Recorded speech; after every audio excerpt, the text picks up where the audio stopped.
Greetings all. We are doing some fantasy baseball update. I said I would do this once a week, and I think I already missed a week. So sorry about that. Life gets busy, and that's just the way that is. I got four leagues, two on Fantrax, two on Yahoo, and let's just talk about them here a little bit.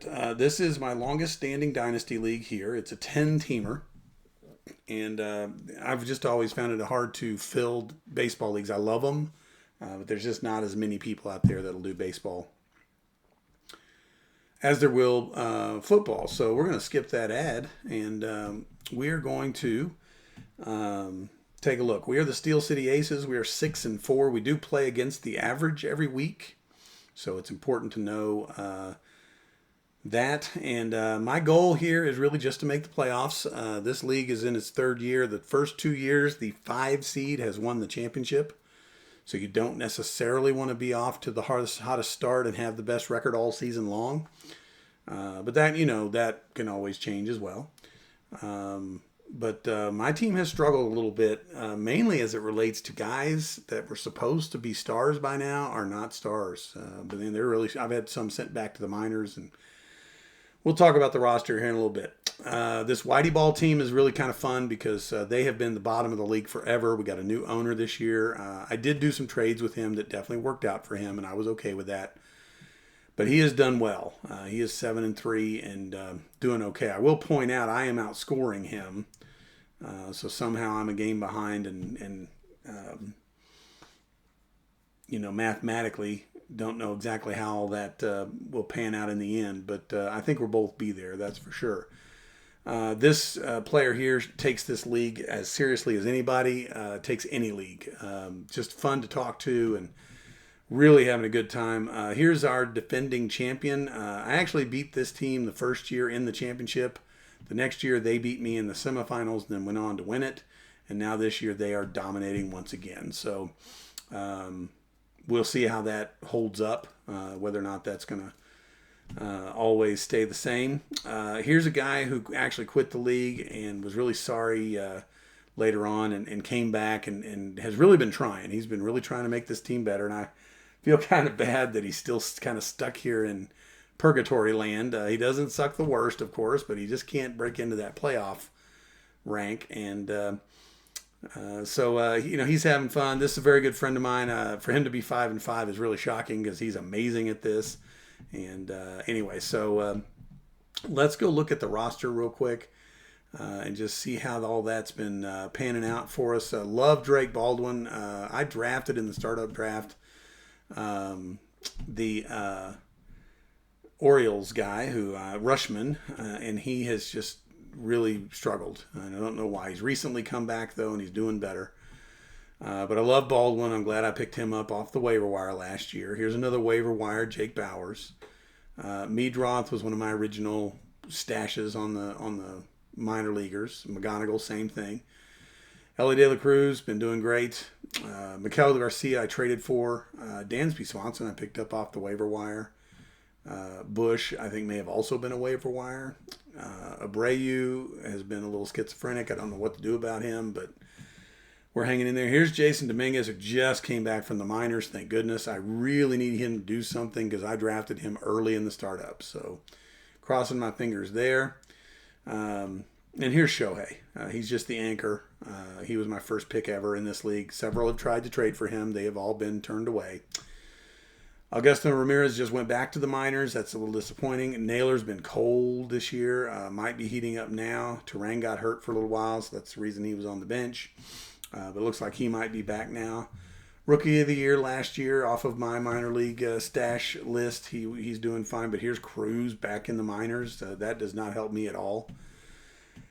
So I'm just sort of working through it. I do have some IR guys that are coming back. This was a waiver wire pickup. I traded for Nico Horner. So I'm feeling like those guys are on pace. And here's Jackson Holiday, another early draft pick from my startup. And he's been struggling. So lots of good prospects here, but just kind of got to wait and let them cook a little bit.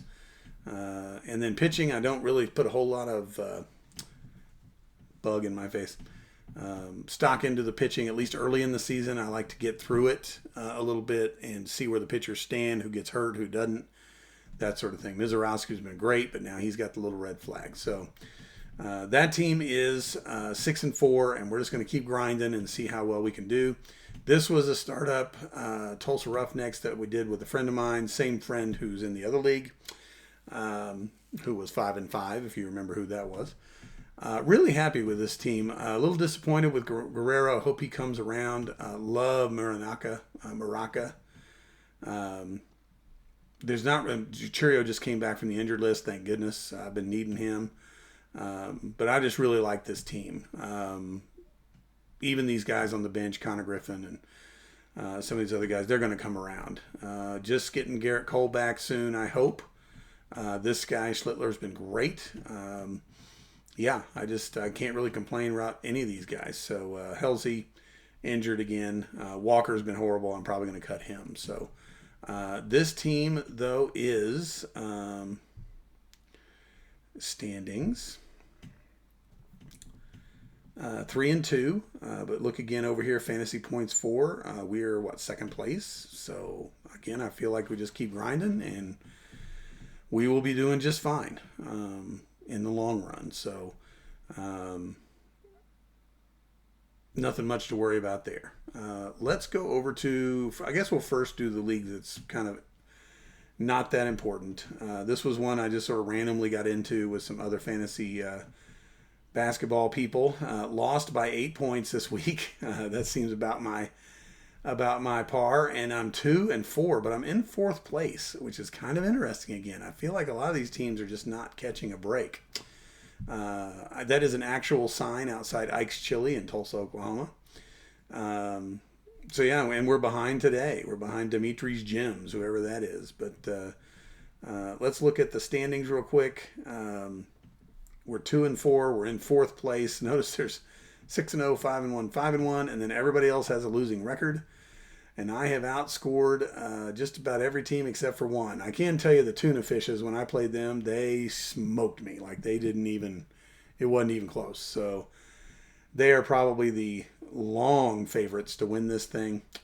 I've just been, again, just grinding away. I feel like baseball is more of a grind than any other fantasy sport. Let's go to what I would consider the big money league. And let's go to last week. I feel like all the rest of these, week to week don't matter quite as much as this one. So let's go to matchups. And let's go to week 6 before we start talking about I'm sure what is a very temporary lead over the Florida men. I played a team called High and Tight. They are now 2-4. I am 2-4. And I beat them by 2.5 points here, something like that. And I even had a reliever, Ryan Walker, score me -3. And I still won. That is not a break I usually catch. But I'm really getting some help out of this guy, Gavin Williams. He's been helping me a bunch. In fact, I think I'm starting him twice this week. Look at all the guys on IR. Little upsetting. I did pick Garrett Cole up off the waiver wire and stashed him. I did not draft him, so that worked out. But MI was the first pitcher I took. Lodolo and Fairbanks, pretty late picks, to be honest. I did not pick pitchers in this league very early. I think I had 10 or 11 hitters before I ever even looked at a pitcher, which is the way this league rolls. So if we go to the league, we are scrambling here, folks. Now, I'm all about start slow, finish strong, and I really hope that's what's going on here. But this is the one league where scoring-wise, I am not doing well at all. I'm ahead of one other team, just that one. And that's a little disappointing. I do have a nice waivers position here, and I'm planning on saving that until somebody really good gets a call up. At least I'm hoping so. And, I just got to keep grinding, I guess. But for me to have come that close to losing and being almost 1-5 with this guy, who I'm playing this week, by the way, and I must beat him, this one causes me some anxiety. That is for sure. Let's go look at my team real quick. I think we went through the roster last time, so we won't spend a whole ton of time on it. But I love Drake Baldwin. That dude has been awesome. Harper, Chisholm, Bregman, Adames. Walker was a waiver wire pickup, and he has been amazing, and I still can't win, which is, I can't understand that. Tucker has been okay. Armstrong. Herrera's been a lifesaver. In fact, having two catchers that can just score me some points, hopefully, again, making up for some of that catcher advantage from some of the champions from last year's leagues for sure. Here's Duran. I should have him in the lineup, I'm sure, and he ends up scoring 12, and I don't, Walker gets 1. So it's really hard to pick these things sometimes. No starters today, which I love it when I don't have a starter, and then I'm not behind. So right now I'm up by 15. I've got a few things I'm sure already set for throughout the week, and that's why that projection is so different. I have noticed that my teams tend to not meet the projection, so I need to not get real happy about that.